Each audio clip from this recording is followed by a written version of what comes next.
maupun di dalam Perjanjian Baru itu memiliki sebuah relasi sintaktis. Jadi di dalam Yesaya itu adalah nubuatan mesianik tentang the Lord sufferings about the Jesus Christ.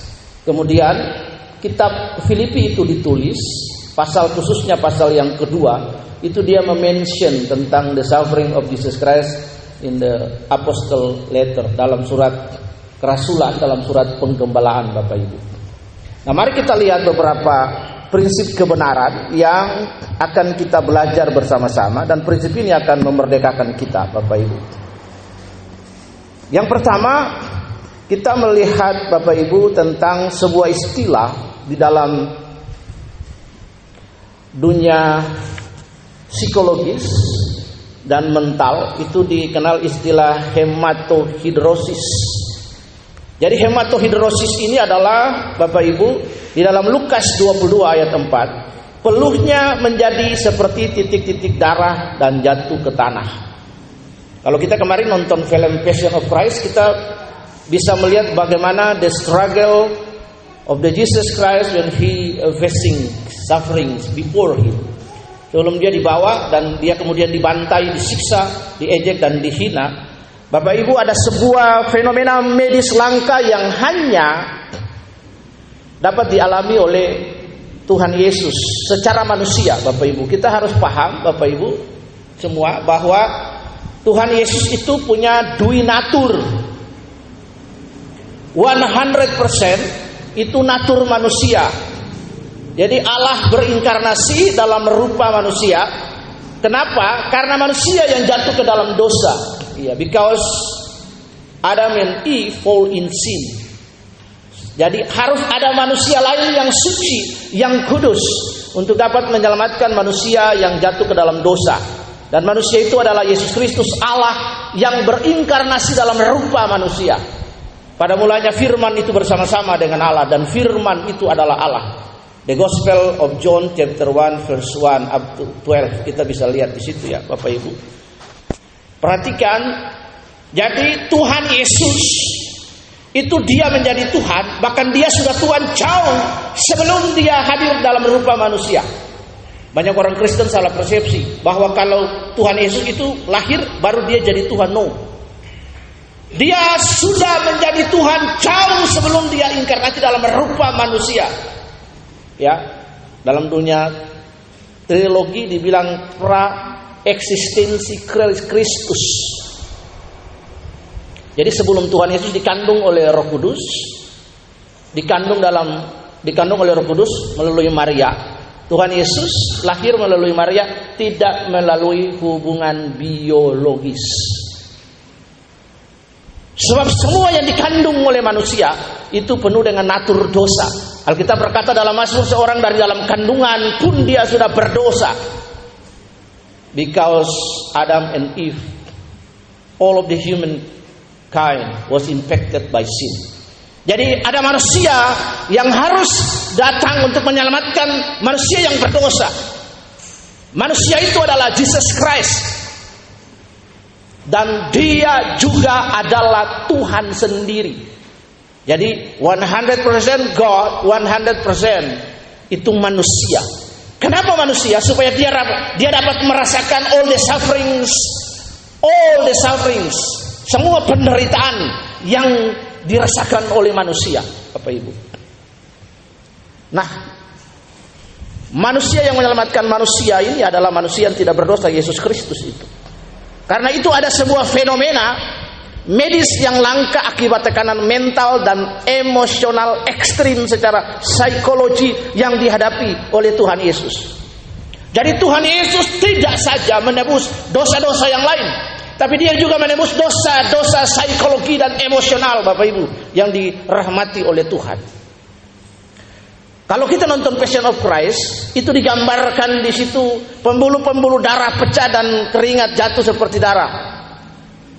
Roma menjelaskan bahwa, Bapak Ibu, penderitaan yang kamu alami adalah penderitaan yang biasa, tidak melampaui kekuatan. Just only Jesus Christ, dia mengalami hematohidrosis. Semua manusia yang akan mengalami hematohidrosis itu ujungnya dia bunuh diri atau suicide. Suicide, mati pasti. Dia bunuh diri. Hanya satu-satunya manusia di muka bumi yang mengalami fenomena medis langka akibat tekanan mental dan psikologi hanya Tuhan Yesus. Sebab penderitaan yang kita alami, pencobaan yang kita alami, penderitaan biasa tidak melampaui kekuatan. Ketika kita dicobai, Tuhan akan memberikan jalan keluar bagi kita. Bapak Ibu yang dikasihi oleh Tuhan Yesus Kristus. Jadi yang pertama, kebenaran pertama melalui penderitaan Tuhan Yesus, Bapak Ibu, adalah, Bapak Ibu lihat, adalah pergumulan emosional dan pergumulan psikologi yang ditebus oleh Tuhan Yesus sebelum dia di atas kayu salib dalam pergumulannya menuju penderitaan yang di Taman Getsemani. Karena itu pergumulan-pergumulan psikologis, pergumulan-pergumulan emosional yang kita hadapi. Orang Kristen tidak boleh bunuh diri, sebab Yesus telah menang atas pergumulan psikologi dan emosional kita. Katakan amin. Jadi kalau ada orang Kristen yang tiba-tiba gantung diri, cari tali mana, baygon mana, orang Kristen yang paling bodoh di dunia. Sebab Yesus telah menang atas pencobaan dan penderitaan suffering mental yang dihadapi. Jangan lagi menyanyi, aku tak sanggup lagi menerima derita ini, pergumulanku sungguh berat. Amin. Jangan pernah nyanyi lagu itu, Bapak Ibu. Sebab persoalan emosional dan persoalan psikologi itu sudah ditebus oleh Tuhan Yesus. Katakan amin. Itu adalah kebenaran pertama. Jadi Yesus menanggung beban dosa dunia, tidak saja perbuatan hamartia, artinya melenceng tidak tepat sasaran. Dan yang kedua, ada hati yang jahat. Yang ketiga, parabates, pemberontakan, rebel to God. Dosa yang keempat, anomia, adalah hal-hal yang kita tahu yang harus kita lakukan, tapi kita tidak melakukan. Kita berdosa. Yakobus berkata, kalau kita tahu sesuatu yang baik tapi kita tidak melakukan, itu berdosa. Itu namanya anomia, dosa pasif, Bapak Ibu. Kemalasan dan lain sebagainya. Itu dosa-dosa pasif. Kita tahu bahwa kita harus bersihkan sesuatu atau lakukan sesuatu yang baik, tapi kita malas tidak melakukan. Anak-anak ini di asrama, mengantuk sebentar lagi, lipat tangan sebentar lagi, tiba-tiba datanglah kemalasan, kemiskinan menyerang. Itu. Jadi itu dosa pasif, Bapak Ibu. Jadi hematohidrosis kembali lagi adalah pergumulan pertama Tuhan Yesus secara psikologis. Dia menang atas penderitaan emosional dan psikologi dan medis langka, Bapak Ibu. Makanya ada lagu yang saya suka sekali dari seorang yang bernama Ron Kenoly. Bukan Roy Kenoly, Ron Kenoly. Iya. Jesus is the winner man, is the winner man, is the winner man. Jesus is the winner man, is the winner man to me. Ya, Yesus itu apa? Pemenang, Bapak Ibu. Sebab maut tidak ada kuasanya. Sebab dia hidup, ada hari esok. Sebab dia hidup, ku tak gentar. Karena ku tahu dia pegang hari esok. Hidup jadi berarti sebab dia hidup. Jadi kita tidak boleh takut mati. Yang kita takutin adalah takut hidup konyol. Lebih baik mati konyol daripada hidup konyol, Bapak Ibu. Bukannya aku tak takut mati, hanya karena patah hati. Wow, parah. Amin. Haleluya. Musik putar, suet jahit belum. Nah, itu lagu Thailand itu kan. Bapak Ibu lihat, Yesus pertama, the first step, Yesus facing sufferings adalah dia menang atas pencobaan psikologi dan emosional, Bapak Ibu. Penderitaan dia menang secara psikologi. Jadi Bapak Ibu, sebelum kita menghadapi penderitaan itu, Bapak Ibu, Alkitab berkata Yesus sebelum disalib dia berdoa dulu menghadapi penderitaan. Jadi langkah pertama secara emosional, secara psikologi, hati kita mantap, siap dulu. Bapak Ibu coba perhatikan, ada ujian di depan. Ada ujian di depan kita, atau anak-anak yang mau wisuda, yang mau naik kelas ujian. Itu kan pertama yang mau mahasiswa yang mau wawancara, ada sebuah pergumulan psikologi yang dihadapi sebelum ujian itu nyata kan? Sebelum Anda dipanggil dan diwawancara, halo apa kabar siang hari ini, bagaimana keadaannya, baik sehat? Kuliahannya bagaimana ditanya segala macam. Kira-kira apa ekspektasinya untuk nanti kerja di hotel ini dan lain sebagainya. Sebelum Bapak Ibu menghadapi pertanyaan-pertanyaan itu, ada pergumulan psikologi yang dihadapi. Datang dengan beban dan mental, keringat dingin, mungkin keluar wawancara dan lain.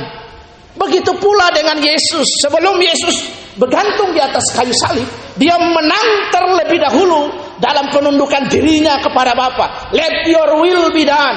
Dia menang atas kemenangan psikologi, Bapak Ibu. Jadi sebelum orang bertanding, itulah yang sering dibahasakan oleh orang sekuler. Sebelum bertanding dia sudah kalah duluan. Itu mentalnya yang rusak, mentalnya yang jeblok duluan, sudah kalah duluan sebelum bertanding. Jadi Bapak Ibu, apapun penderitaan yang kita hadapi, Roma 8 ayat 8 berkata Tuhan bekerja dalam segala hal. Artinya sebelum penderitaan yang sesungguhnya kita hadapi, kita telah dikasih tahu oleh Alkitab bahwa Yesus menang atas pergumulan emosional dan psikologi. Kalau nanti realnya penderitaan yang kita hadapi itu, kemenangan pertama kita miliki adalah kemenangan psikologi dan kemenangan emosional. Itu yang harus kita pahami. Banyak orang kan tidak memahami, menghadapi penderitaan akhirnya kan dia bunuh diri. Silet mana silet, tali mana tali, baygon mana. Oh, penderitaanku amat berat. Alkitab bilang penderitaanmu ringan kok. Belum sampai mencucurkan darah dan air mata. Penderitaan kita sangat ringan, belum mencucurkan darah dan air mata. All of us have a struggling. Urusannya cuma makan dan perut. Betul Bapak Ibu? Urusan kita kan makan, cari uang untuk kindala. Itu penderitaannya di situ. Lalu kita bilang penderitaan berat. Enggak, itu dinamika hidup kok yang harus kita hadapi. Jangan pernah bilang dinamika hidup yang kita hadapi itu penderitaan. Tidak. Penderitaan arah kita berjuang dengan diri kita untuk menjadi serupa segambar dengan Allah. Itu baru penderitaan. Tapi kalau soal makan bukan penderitaan.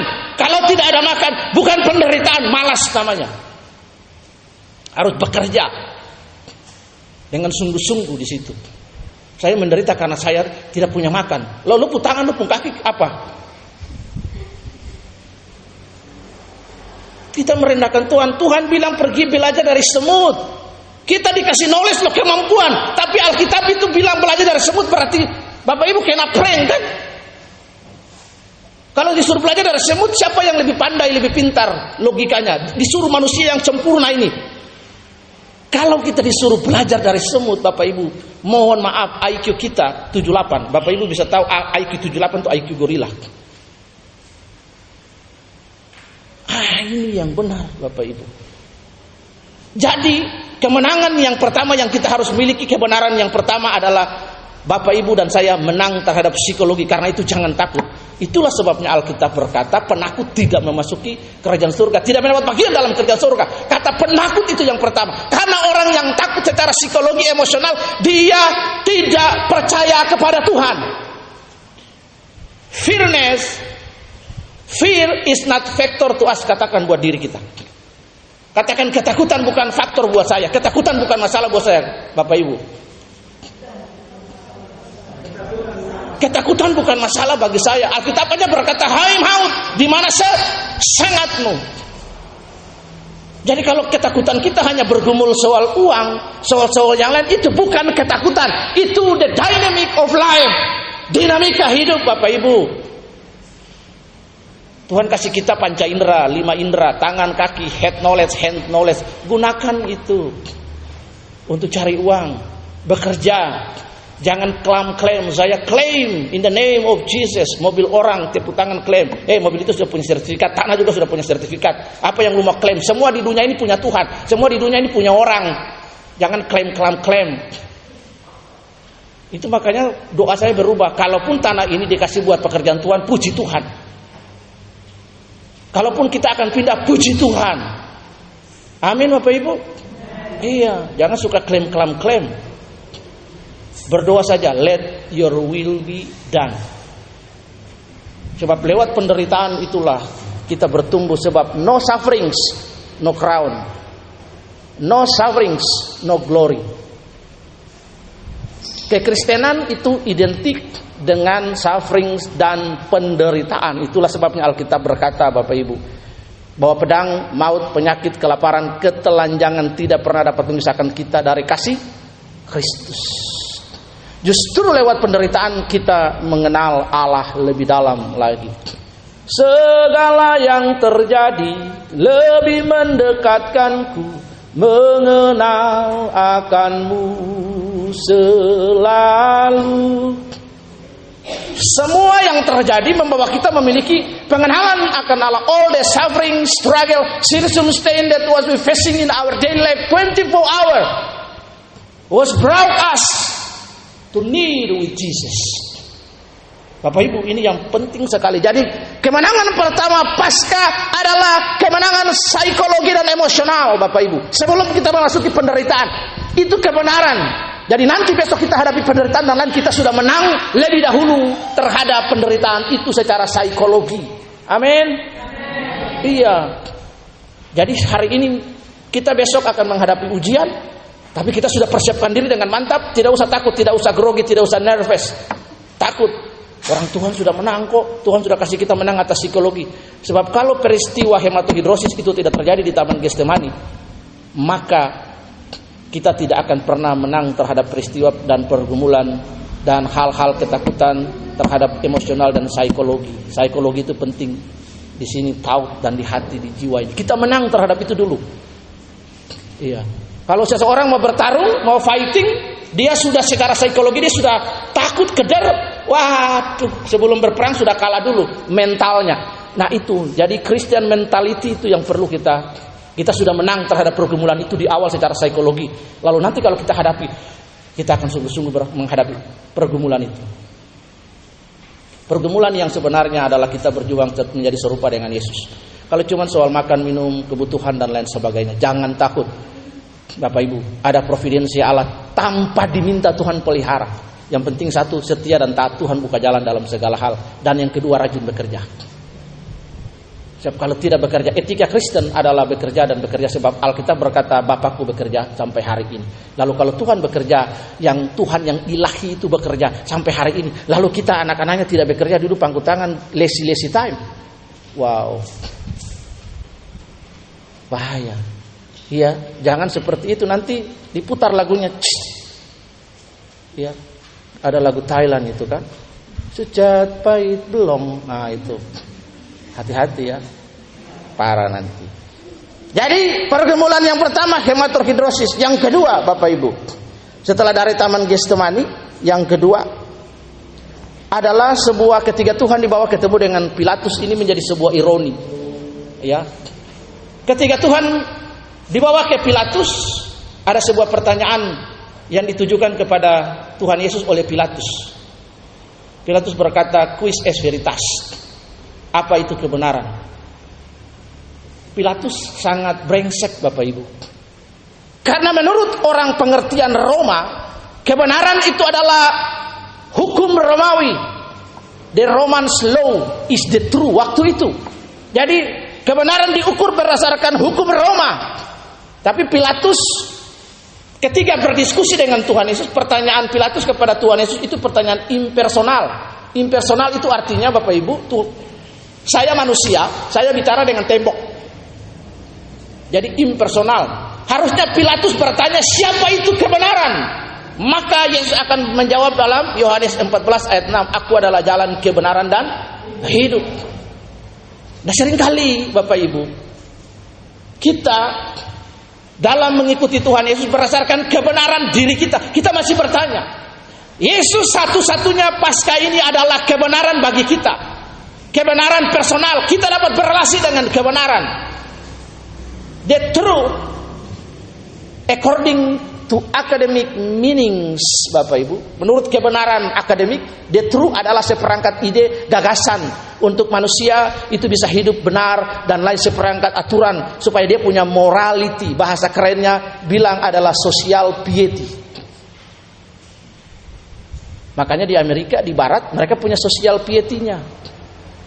Bagus kalau orang itu berzina, orang itu selingkuh, jadi korupsi dan lain, dia mengundurkan diri. Social piety dalam budaya Jepang dipahami dalam makna harakiri. Kalau orang itu benar-benar dia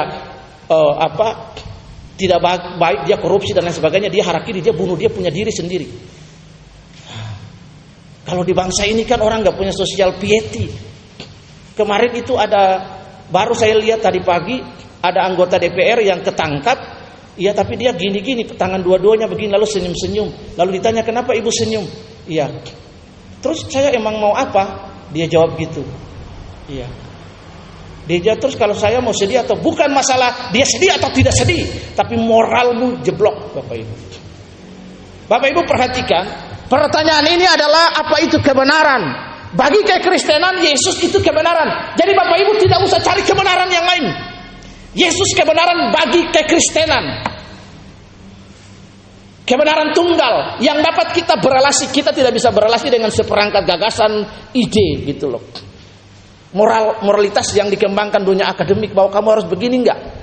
Tapi kebenaran bagi kita adalah apa yang Yesus katakan, apa yang Yesus perbuat, apa yang Yesus lakukan. The lifestyle of Jesus, the word of Jesus, the action of Jesus, the character of Jesus is the truth for us. Itu adalah kebenaran. Dan kita berelasi dengan kebenaran itu. Kita dapat berelasi dengan kebenaran itu. Berelasi itulah yang disebut encounter with the personality of God. Yang dapat kita berjumpa dengan kebenaran secara pribadi. Encounter with the love of God. Encounter with His presence. Dalam membaca Alkitab, berdoa, bahkan audible Tuhan kasih kita berbicara dan lain sebagainya. Bapak Ibu yang dikasihi oleh Tuhan. Jadi Paskah ini yang pertama, poin yang pertama tadi adalah Yesus mengalami hematohidrosis. Artinya adalah bahwa kita telah menang atas psikologi dan emosional terlebih dahulu sebelum menghadapi the real sufferings di depan. Yang kedua, Bapak Ibu, kita jangan lagi mempertanyakan siapa itu kebenaran. Jesus is the truth bagi kita. Lewat Paskah ini kita diajar bahwa Yesus is the truth. Seringkali kan kita mempertanyakan, masih sudah dikerjakan tapi kita masih mempertanyakan kebenaran Bapak Ibu. Bapak Ibu dan saya harus lebih banyak mempercayai Alkitab daripada orang-orang yang di TikTok itu Bapak Ibu. Mereka tuh hanya cari pekerjaan di TikTok. Jangan mempercayai para debater-debater kacangan yang tidak berpendidikan itu. Ada yang berpendidikan bagus, ada yang tidak. Baca Alkitab, minta Roh Kudus kasih inspiring, sebab ada debaters juga yang di TikTok juga yang dia debat dengan orang di luar Kristen juga, dia keliru soal penjelasannya.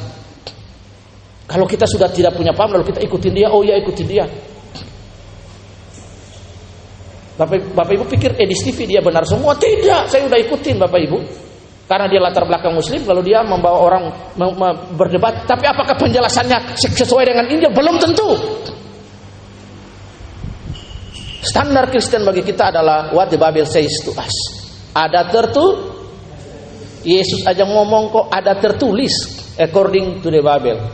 Ada tertulis, that was written. Bapak Ibu lihat di situ. Jadi kebenaran yang kedua bagi kita, Yesus adalah kebenaran di tengah-tengah penderitaan kita. Bapak Ibu, di tengah-tengah penderitaan kita, maksudnya Pilatus berkata quis est veritas itu apa? Di tengah-tengah penderitaan yang kita akan hadapi.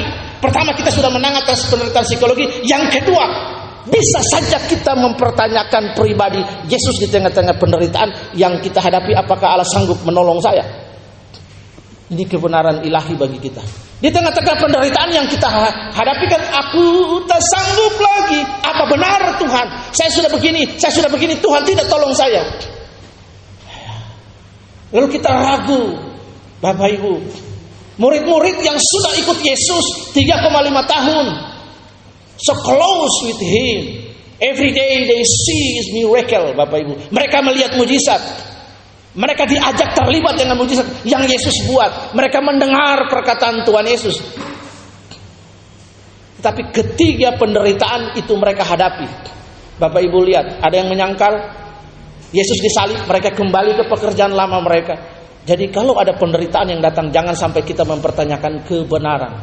Kebenaran itu sudah tunggal bagi kita. Facing the problem circumstance.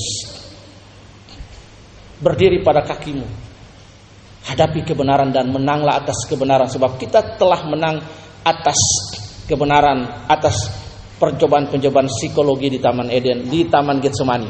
Hematohidrosis. Yang ketiga Bapak Ibu.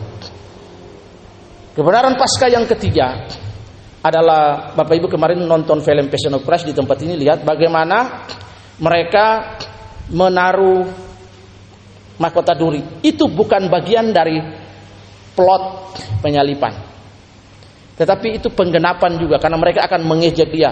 Itu adalah bagian dari mocking, Bapak Ibu.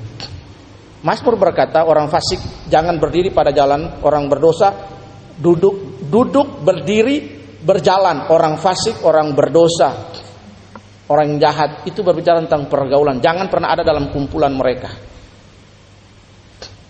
Mereka ambil kawat duri yang ada di situ, lalu mereka tusuk di kepala Yesus, lalu mereka bawa ke Pilatus. Kebenaran ini yang saya ingin jelaskan. Pilatus berkata dalam bahasa Latin, Bapak Ibu, ecce homo. Ecce homo, lihatlah manusia itu. Pilatus menggenapi apa yang ditulis dalam Filipi 2 ayat yang ke-8. Sebab dalam keadaan sebagai manusia sangat direndahkan. Bahasa Yunaninya bilang keno. No. Artinya there's no reputation, Bapak Ibu. Jadi tidak ada harga. Perbudakan yang terjadi di Amerika itu masih ada harga, Bapak Ibu. Tapi penderitaan yang dialami Yesus mewakili ketika Pilatus berkata ecce homo, itu adalah merendahkan martabat Tuhan Yesus. There's no honor, there's no dignity, there's no morality. The position of Christ pada saat itu, Bapak Ibu, sama dengan binatang. Ketika Pilatus berkata ecce homo, ini mendorong kita, Bapak Ibu, supaya punya pengertian, Bapak Ibu. Simbol dari penghinaan yang penuh ironi. Raja segala raja, Allah yang bertata dalam kemuliaan yang berinkarnasi, He is the King. Tapi kemudian Bapak Ibu lihat di situ ada kebencian dunia terhadap pribadi Yesus, konfrontasi antara kasih dan Tuhan Yesus. When the Roman governor says to him, ecce homo. Itu sebuah perkataan yang benar-benar shameless, Bapak Ibu. Manusia itu punya moral, punya dignity, price, values as the main creatures by God. Tapi pada satu sisi kemudian Pilatus berkata ecce homo, lihatlah manusia itu tidak berharga, tidak layak, tidak pantas, there's no reputation. Lalu mereka mengejek dia dengan berkata dia adalah raja, lalu mereka meludahi dia dan tampar, dan duri itu, mahkota duri dipasang di atas kepalanya. Bapak Ibu, di situ ada sebuah konfrontasi antara kasih Yesus kepada dunia, karena begitu besar kasih Allah akan dunia ini sehingga dia mengerjakan anak yang tunggal supaya setiap orang yang percaya kepadanya tidak binasa melainkan memperoleh hidup yang kekal. Ketika Yesus dihina sedemikian rupa, there's no reputation, tidak ada hak. Budak di Amerika masih ada hak makan, kawin dan lain sebagainya. Tapi Yesus sama sekali dibuat tidak ada hak. There is no reputation. Dia dijadikan seperti binatang, Bapak Ibu. No priceless, no values. Lihat di situ. Bahkan oleh orang-orang Yahudi sekalipun, manusia sebagai ciptaan Allah dalam, Bapak Ibu, perspektif Ibrani sangat mulia sekali. Sangat mulia.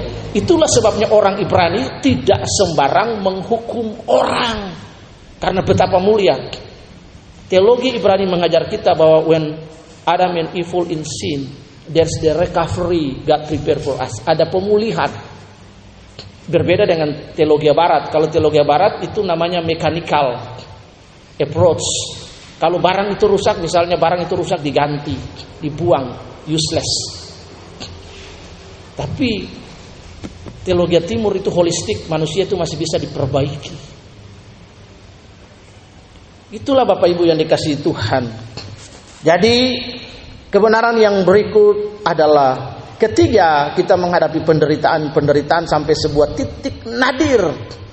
Sampai sebuah titik nadir kita, Bapak Ibu, perhatikan kalimat ini. Perhatikan kalimat ecce homo ini. Ketika kita menghadapi pergumulan bahkan sampai titik nadir, ada beberapa hal yang membuat manusia itu meneteskan air mata.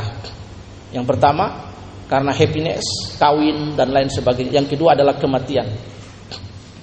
Kenapa orang menangis pada saat keluarganya mati dan lain? Karena satu, ada ikatan psikologi, ada ikatan emosional, ada relasi, ada deep relationship between father and son, daughter, between mother-in-law and sister-in-law, dan ada ikatan di antara mereka, ada relasi, kemudian ada memori yang terbangun di situ.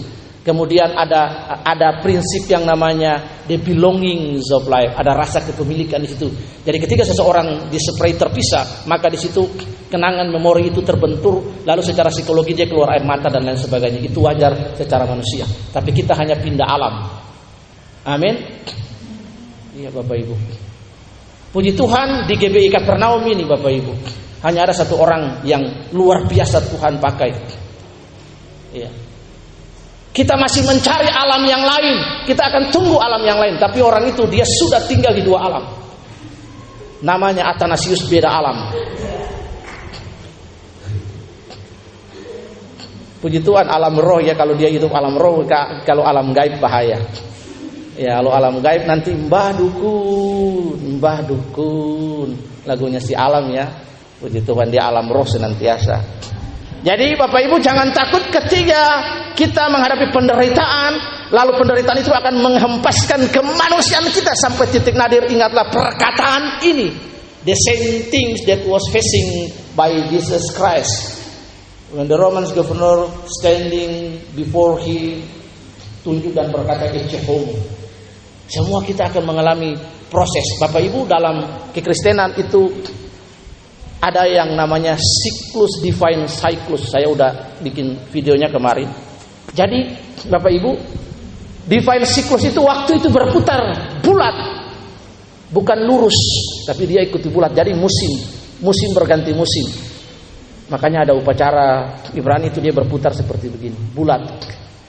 The circle of life, bukan vertical life, tapi the circle of life. Bapak Ibu lihat.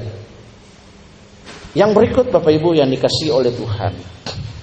Setelah Tuhan Yesus disalib, Bapak Ibu, ada namanya cambukan yang mematikan atau styrigiriform. Cambukan yang mematikan. Yesus disesah dalam Markus 15 ayat 15 untuk diserahkan. Styrigiriform adalah alat cambuk Romawi bertali dengan tulang dan logam tajam dan merobek kulit dan otot. Penderitaan fisik sebagai lambang pengorbanan. Saya mencari sebuah video yang memerankan tokoh Passion of Christ namanya James Casfield. Itu dia mengalami sebuah turning point ketika dia memerankan film Passion of Christ. Salah satunya adalah petir yang terjadi 2000 tahun yang lalu. Petir yang terjadi 2000 tahun waktu Yesus disalibkan, gelap gulita jam 3 dan petir menyambar-nyambar. Itu terjadi pada saat proses pembuatan film ini.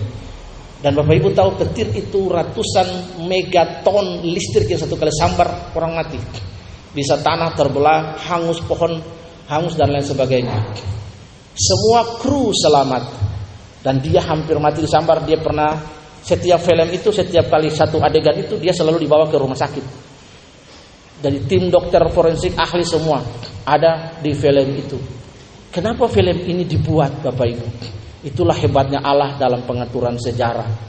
Allah membuat film ini supaya kita bisa secara psikologi menjadi psikoedukasi, kita bisa melihat. Dan Tuhan memberkati seorang yang bernama Mel Gibson. Dia bertobat dari hidupnya yang lalu dan menjadi berkat di Hollywood. Kemarin rumahnya kebakar, dia just thanks to God. Bapak Ibu luar biasa. Itulah cara Tuhan. Jadi dia dicambuk. Bukan cambuk biasa Bapak Ibu, cambuk yang berduri. Hampir ratusan kilo daging sapi segar itu dipakai di badannya dia untuk dicambuk. Ditutupin Bapak Ibu. Tetapi ada beberapa cambukan duri itu yang merobek benar-benar daging aslinya dia tercabut sampai beberapa senti dan kaki, dan dia harus dioperasi, dijahit. Yang memerankan film Passion of Christ Bapak Ibu. Ada sebuah video orang di Indonesia Timur, saya tidak tahu itu entah di Ambon, di Kupang atau di Papua atau di Manado. Itu memerankan adegan Tuhan Yesus hidup yang di atas kayu salib. Lucunya, kalau di Ambon itu orang biasanya puasa dulu berbulan-bulan untuk dia dijadikan tulis ketika dipilih. Dia tuh gereja Protestan atau gereja Katolik itu orang puasa dulu supaya ketika dia memerankan Tuhan Yesus nanti dia dicambuk itu dia nggak memaki-maki. Nah di adegan itu nggak tahu bagaimana mereka jadikan Tuhan Yesus dipikul. Lalu tentara-tentara Roma itu cambuk dia karena dia sakit, dia badan begini, dia taruh salib, dia kejar orang-orang yang kejar dia. Nah itu bukan Tuhan Yesus Bapak Ibu. Nah bayangkan lebih dari cambuk tali itu, ini duri. Nah, Bapak Ibu cari aja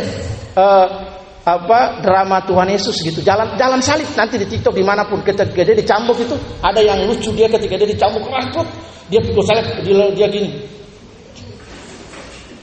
cambuk terus langsung dia angkat tangan begini, maksudnya jangan pukul keras-keras. Nah bayangkan Bapak Ibu, ini dialamin Tuhan Yesus. Saya ngebayangin kalau Tuhan Yesus itu orang Bali lalu dicambuk bahasa Balinya, itu mohon maaf ya, itu pasti itu cai, cicing, jelemo itu semua keluar itu. Iya. Apalagi kalau Tuhan Yesus orang Kupang lagi, waduh, bahaya.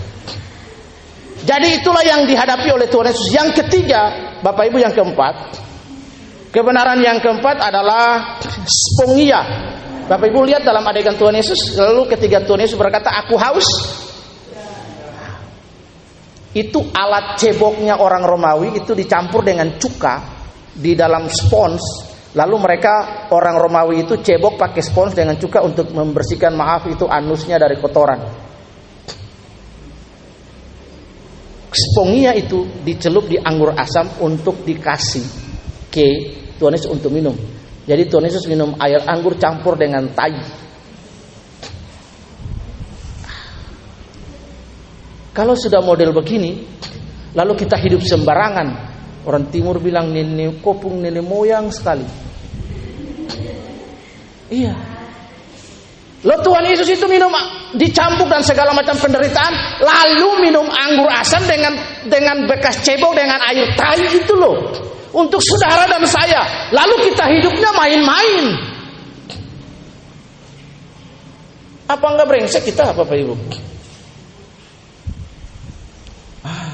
Lalu kita hidup tidak berubah. Bapak Ibu coba ngebayangkan psikoedukasi itu Bapak Ibu secara psikologi ngebayangkan hari ini. Coba Bapak Ibu, ada nggak yang mau dikasih itu pampersnya? Coba adik Daniel punya pampers, Om Ray coba minum dari situ bisa? Mungkin tidak bisa. Tuhan Yesus itu loh. Jadi ketika dicucuk itu alat ceboknya Bapak Ibu. Alat cebok spongia itu dicucuk, jadi dia minum air anggur asam. Anggur asam itu untuk para budak kelas bawah rendahan. Yang berikut spons itu digunakan untuk alat cebok tentara Romawi, simbol penghinaan terakhir. Sebelum akhirnya lambungnya ditusuk lalu dia berkata tetelestai, finish. Tetelestai tidak hanya finish tapi itu surat utang. Jadi tetelestai itu adalah perjanjian agreement dua orang untuk pembatalan. Tapi itu juga adalah shalom, artinya finish, fulfill. Jadi ketika seseorang yang bisa belajar mengampuni orang lain, itu 100% dia sudah maturity. Nah, Bapak Ibu yang dikasih oleh Tuhan. Jadi beberapa berkat ini mendorong kita supaya kita memahami secara emosional, secara psikologi dan kebenaran bahwa kematian Tuhan Yesus is not easy bagi kita. Film ini membantu menerjemahkan nubuatan mesianik bagi kita supaya kita merasa, kita kan sudah lihat secara teks, baca secara teks, tapi ada visual yang Tuhan pakai lewat orang-orang untuk memvisualisasi adegan yang ada dalam nubuatan dan yang ada dalam kitab Injil bagi kita. Jadi ketika kita nonton film itu, maka kita merasakan dengan hati, dengan emosi, dengan feelings. Amin. Feelings. Seperti itu kan. feel. Jadi kita nggak hanya oh Tuhan Yesus mati rayakan Paskah happy enggak. Bapak Ibu, Paskah sesuatu yang luar biasa. Tidak ada tragedi yang seperti Paskah, tidak ada histori yang seperti Paskah. Itu makanya orang-orang yang di luar Tuhan, ya Kristenan, mereka mencoba untuk menyangkal Tuhan tidak mati dan lain sebagainya. Kita Bapak Ibu, ketika saya berdebat dengan mereka, saya kasih tahu ke mereka, saya tidak pakai kitab suci saya untuk membantah argumen kamu bahwa Tuhan yang saya sembah itu disalib. Saya pakai argumen sesaman. Saya pakai catatan orang di luar Kristen untuk meneguhkan bahwa Kristus mati. Yang pertama namanya Flavius Josephus, sejarawan Roma yang dia bukan orang Kristen, dia orang kafir, tapi dia tulis Yesus mati dengan sangat menderita dalam buku The Iniquities of Jews. Yang kedua namanya Samosata. Dia merekam kejadian itu bahwa ada orang di luar Kristen, orang kafir yang tidak percaya menulis cerita tentang Yesus. Orang kafir yang di luar Kristen bisa meneguhkan bahwa Yesus hidup, Yesus bangkit, Yesus lahir, Yesus disalib, Yesus mati. Apalagi ditambah dengan bukti Alkitab bahwa dia benar-benar mati, dia benar-benar lahir. Catatan sejarah Roma lengkap. Kekristenan hebat, tidak terbantahkan sepanjang sejarah zaman. Siapapun yang mencoba untuk melawan, meminta bukti dan dalil, kekristenan dengan bangga berdiri akan memperkenalkan dalil, menyampaikan kebenaran. There is no one tidak pernah bisa membantah betapa superioritasnya kekristenan memberikan data, bukti dan literasi. Dan orang yang benar-benar hebat di muka bumi ini yang pernah datang sebagai manusia, Allahnya orang Kristen yang hadir di muka bumi, yang disebut Tuhan Yesus Kristus. Alkitab berkata tidak ada nama lain di muka bumi, di kolong langit ini yang olehnya manusia diselamatkan. Kebenaran ini membuat kita untuk terus menuhankan Yesus sepanjang zaman. Jangan murtad. Amin. Nona-nona ingat dengan baik. Tatap mata saya. Jangan sampai tiba-tiba ada seorang yang ganteng yang datang, lalu Anda terima. Saya terima nikahnya dengan seperangkat alat sholat, tunai dibayar. Namanya yang tadi namanya Maria Magdalena, tiba-tiba namanya diganti Miriam Bilqis. Iya. Namanya yang tadi Naomi Magdalena, tiba-tiba menjadi Nikita Mirsani. Bapak Ibu, amin. Tetap menuhankan Yesus dalam segala keadaan dan segala kondisi. Bela kebenaran ini memerdekakan kita, Bapak Ibu, amin. Paskah ini mengingatkan kita. Waktu nonton film bersama itu, saya lihat ada satu pribadi yang dia serius sekali nonton film itu. Disuruh makan, dia bilang nanti dulu habis film itu baru dia makan, dia pulang. Tapi dia serius sekali nonton film itu. Sungguh-sungguh dia serius. Saya bilang dari semua orang tua itu yang serius dia ada beberapa orang tua. Termasuk salah satu yang di sampingnya Pak James itu. Bidadarinya. Kalau Pak James sebut bidadari, nanti Mama Nona sebut Pak James bidadara. Ya. Bidadari dan bidadara. Amin. Saya lihat Om Ray di belakang itu dia nonton film itu walaupun sudah capek-capek, dia nonton terus. Habis film itu baru dia makan, baru dia pulang. Bapak Ibu. Jadi inilah yang harus kita ingat. Passion of Christ. Jangan tahun ini, jangan lagi main-main dengan hidup kita. Kita tidak ingin Tuhan Yesus disalibkan untuk kedua. Bapak Ibu, perjamuan kudus bukan berarti ketika kita buat dosa selama 1 bulan itu lalu perjamuan kudus kita makan hari ini untuk mengampuni dosa kita, lalu bulan depan kita buat dosa terus.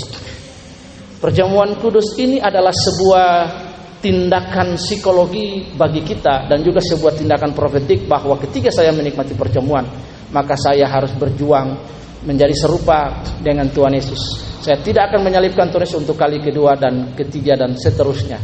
Menandakan tanda ikatan saya dengan Tuhan Yesus. Yang berikut tentang perjamuan, Bapak Ibu.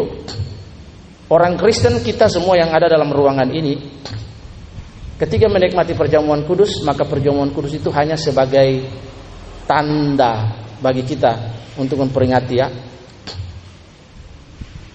Itu disebut konsubstansi. Jadi ketika kita menikmati tubuh dan darah Yesus, ada teologi lain yang mengajar bahwa tubuh itu benar-benar akan jadi daging yang menjadi darah, atau transkonsubstansi, itu keliru. Jadi sebagai sebuah ikatan, sebuah tanda bahwa Yesus die for me. Karena kematiannya saya free, saya bebas, saya merdeka. Karena sebagai sebuah respon atas kematian Kristus, maka saya harus menjadi serupa segambar dengan Dia. Tunduk kepala, kita berdoa. Kami berdoa dan bersyukur di dalam nama Tuhan Yesus untuk hari ini kebenaran yang kami dapat tentang kemenangan psikologis sebelum Yesus di atas kayu salib. Dia menang terlebih dahulu dalam ketaatan kepada Bapa. Dia melewati semua pergumulan hematohidrosis. Yang berikut Tuhan adalah Tuhan Yesus disebut ecce homo. Sebagai manusia dia sangat direndahkan, no reputation. Dalam pencobaan-pencobaan yang kita hadapi, pencobaan-pencobaan tidak kenal sisi kemanusiaan. Tapi pencobaan itu akan menghantam kita. Tapi kita punya Tuhan Yesus. Karena itu Tuhan berikan kekuatan secara emosional dan psikologi bagi kita. Dan ketika kita direndahkan dengan kalimat ecce homo, maka kita akan menjadi kuat. Lalu kemudian Pilatus berkata, quis est veritas, apa itu kebenaran? Seringkali ketika pencobaan-pencobaan datang bagi kita, maka kita akan bertanya, apakah ini benar dari Tuhan? Tidak perlu bertanya ketika kita menghadapi penderitaan, sebab kekristenan identik dengan penderitaan. Bapak Ibu yang dikasihi Tuhan, ketika kita dicobai, ada proses datang bagi kita, maka kita yakin kita telah melewati hematohidrosis. Berkat hematohidrosis menolong kita supaya kita menang atas psikologi dan emosional. Yang berikut adalah Yesus dicambuk dan kemudian minum air anggur asam dengan alat cebok. Artinya minum anggur campur bekas-bekas kotoran tai. Dia dihina sampai titik nadir. There's no humanity. Binatang, Bapak Ibu, hanya untuk saudara dan saya. Lalu apa respon kita ketika kebenaran ini disampaikan? Are you still live in sin? Apakah kita terus tinggal di dalam dosa? Apakah respon kita, tanggapan kita terhadap kebenaran ini?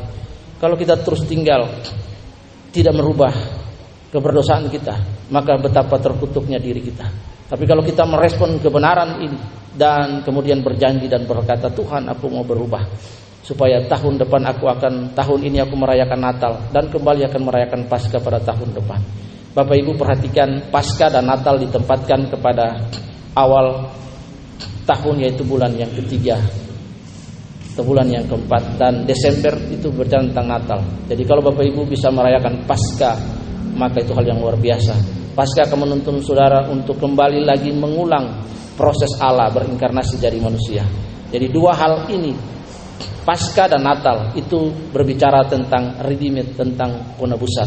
Bapak Ibu yang dikasihi oleh Tuhan, dalam sepanjang tahun ini kita diingatkan dua kali bahwa kita ditebus, kita orang berdosa yang diselamatkan. Tidak ada orang benar.